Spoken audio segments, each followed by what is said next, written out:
বলে গিয়েছিলেন, করেছিলেন তারা যেন বিএনপিকেও একটা ভোট দেয় এবং সরকারের জন্য একটা ভোট দেয়। এই কথাটা আপনি স্মরণ রাখেন, এটা আপনার মঙ্গলের জন্য সংস্থা।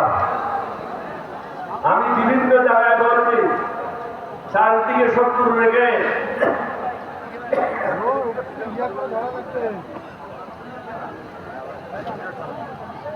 চারিদিকে শত্রু রেখে আপনি দেশ পরিচালনা করতে পারবেন না। আমি আগেও বলেছি, আমরা যখন বিভাগীয় পর্যায়ে করছি, এরপর জেলা পর্যায়ে হবে, এরপরে একসাথে সমগ্র উপজেলায় হবে, পুরো বাংলাদেশ বন্ধ করে দেওয়া হবে, তখন কোথায় যাবে?